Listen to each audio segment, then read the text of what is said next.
proses pembelajaran. Namun sebelum kita mulai akan proses pembelajaran kita di hari ini, Ibu mengajak kita semua untuk berdoa bersama. Berdoa mulai. Berdoa selesai. Ya anak-anak sekalian, sebelum kita ada pada proses pembelajaran, Ibu mengajak kita semua untuk melakukan tepuk PPK bersama-sama. Tepuk PPK religius, nasionalis, mandiri, gotong royong, integritas. Ya anak-anak sekalian, untuk proses pembelajaran hari ini, Ibu minta dari kamu agar memperhatikan dengan baik video pembelajaran yang akan ditampilkan untuk kamu di hari ini. Selamat belajar. Ya anak-anak sekalian, di hari ini kita akan belajar tema 5 tentang cuaca, subtema yang ketiga pengaruh perubahan cuaca, pembelajaran yang kedua. Tujuan pembelajaran yang harus dicapai setelah proses pembelajaran hari ini yaitu 1. Siswa dapat mengetahui daerah asal tempat tanaman tumbuh subur. 2. Siswa dapat memahami proses terjadinya hujan. 3. Siswa dapat melakukan gerakan kelinci melompat. Mari anak-anak sekalian, kita belajar dengan penuh semangat walaupun hanya dari rumah. Anak-anak, perhatikan gambar berikut ini. Dayu menceritakan banyak hal. Tak hanya bercerita tentang kondisi pengungsi. Komang juga bercerita keadaan kebun dan ladang petani. Kebun dan ladang mulai rusak, terkena cuaca panas akibat abu vulkanik. Abu vulkanik ini berasal dari letusan gunung. Abu vulkanik membuat tanaman tidak bisa hidup. Anak-anak, kalian perhatikan gambar berikut ini. Ini adalah gambar gunung meletus. Gunung api ini akan mengeluarkan lahar panas dan juga material-material debu yang akan menjadi awan panas. Lalu, nanti akan bisa menjadi abu vulkanik. Abu vulkanik ini membuat tanaman bisa mati.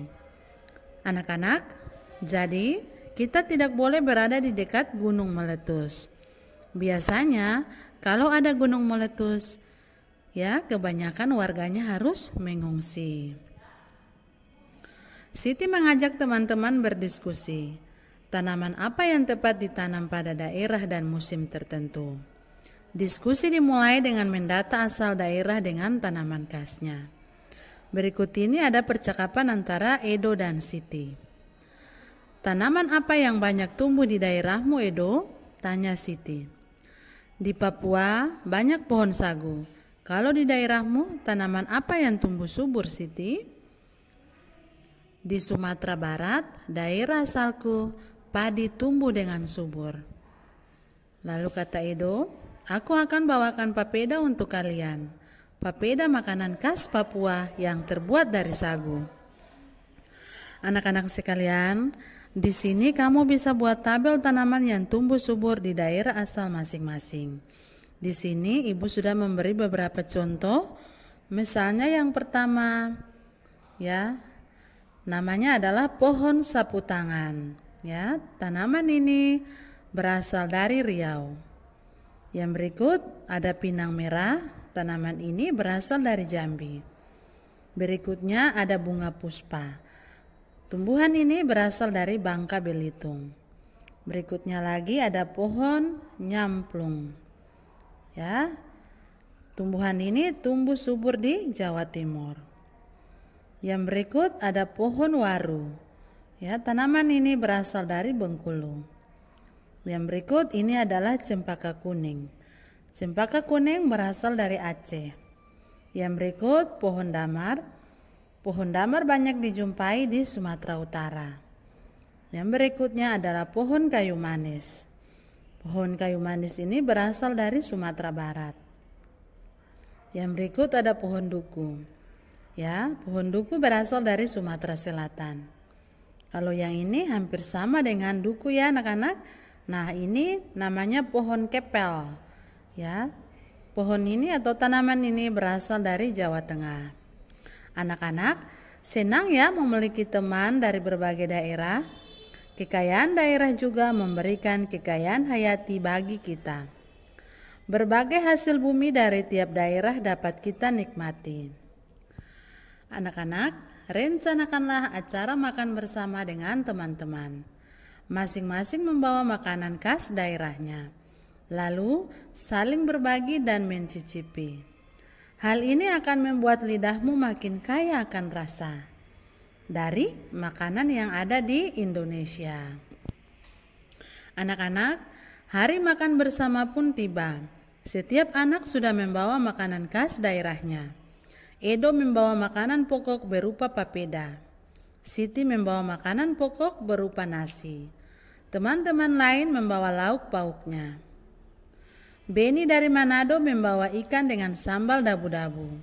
Dayu membawa sate lilit khas Bali. Lani membawa capcay masakan khas keluarganya. Mereka duduk membuat lingkaran. Makanan yang mereka bawa diletakkan di tengah. Makan bersama sungguh menyenangkan. Lakukan kegiatan ini bersama dengan teman-temanmu. Anak-anak sekalian, acara makan bersama telah dilakukan. Beni meminta teman-teman mendengarkannya. Ia akan membacakan surat yang dikirim oleh Udin. Udin sudah 3 hari tidak sekolah. Ia menjenguk neneknya yang sedang sakit.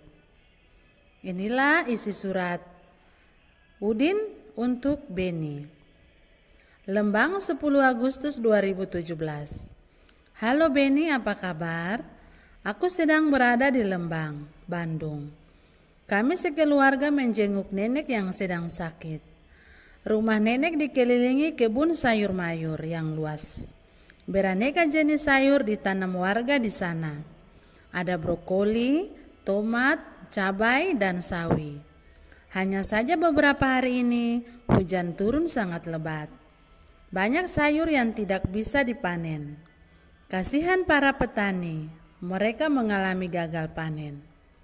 Sudah dulu ya Beni, aku akan segera kembali jika keadaan nenek membaik. Salam untuk teman-teman di sekolah. Udin sahabatmu. Anak-anak, apa yang Udin ceritakan pada surat tersebut? Hujan yang tak kunjung berhenti, bukan? Ya, tahukah kamu dari mana asal hujan dan kemana perginya air hujan? Ya anak-anak, perhatikan gambar berikut ini. Coba kamu amati bagaimana ya bisa turun hujan. Lalu kemana air hujan itu? Ayo kita cari tahu bersama-sama bagaimana hujan bisa terjadi. Ya, susunlah gambar yang tersedia. Anak-anak, bagaimana hujan terjadi? Ya, susunlah gambar ini menjadi urutan yang tepat. Nah, di sini ada gambar berurutan 1, 2, dan 3. Gambar-gambar ini belum berurutan. Yang pertama, ini adalah terjadinya hujan. Ya, lalu gambar yang kedua, air terkena sinar matahari lalu menguap dan menjadi awan.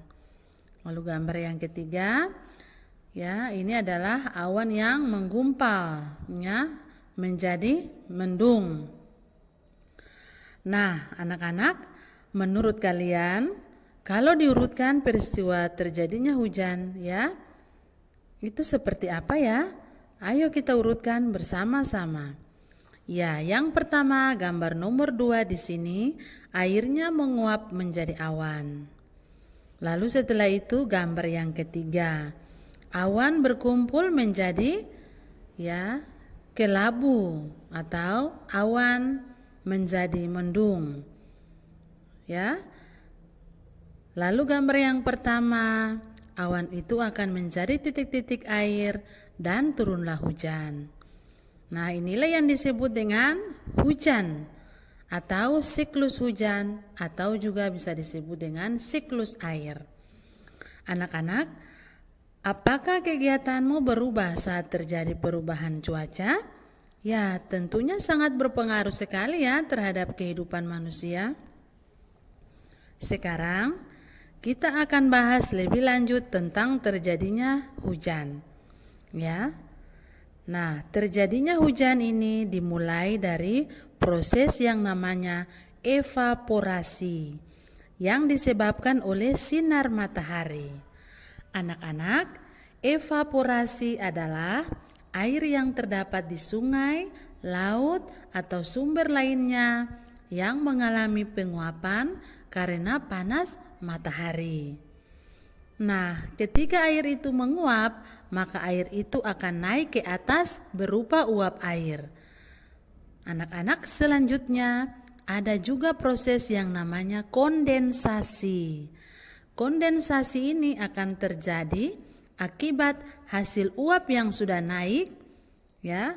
Uap air akan berubah menjadi mendung, suhu udara, ya, akan semakin meningkat dan membuat titik embun semakin banyak dan memadat. Ya, awan akan terbentuk dan angin akan membawa awan berisi butiran air itu menuju lokasi yang suhunya rendah.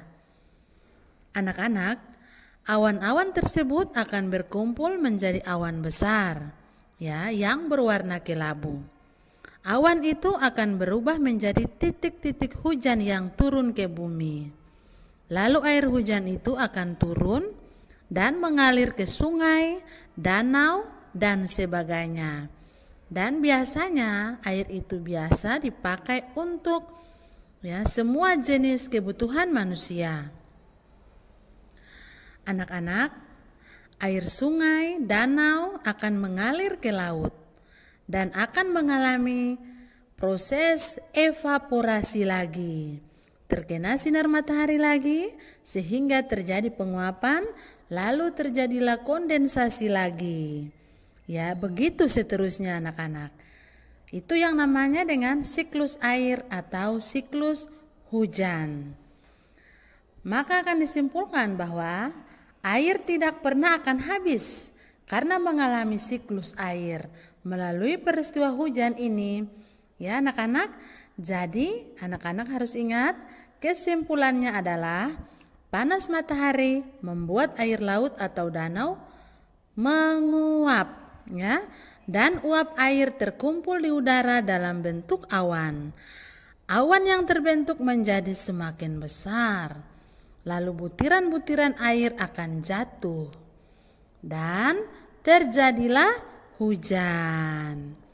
Nah, anak-anak sekalian, saat hujan biasanya angin bertiup kencang. Hewan ternak akan berlarian.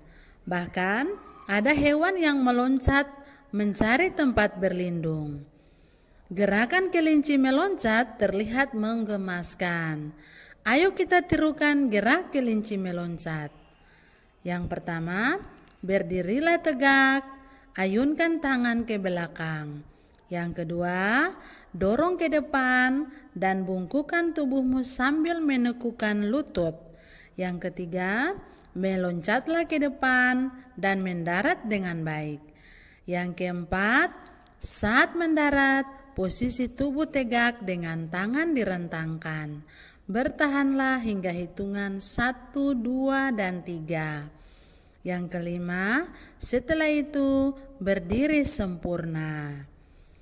Nah, anak-anak sekalian, demikianlah proses pembelajaran kita di hari ini. Semoga ilmu yang didapat di hari ini bermanfaat untuk kalian semua. Sampai kita bertemu pada proses pembelajaran selanjutnya.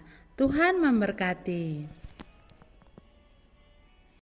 Ya anak-anak sekalian, demikianlah proses pembelajaran kita di hari ini. Semoga ilmu yang didapat di hari ini bermanfaat untuk kalian semua.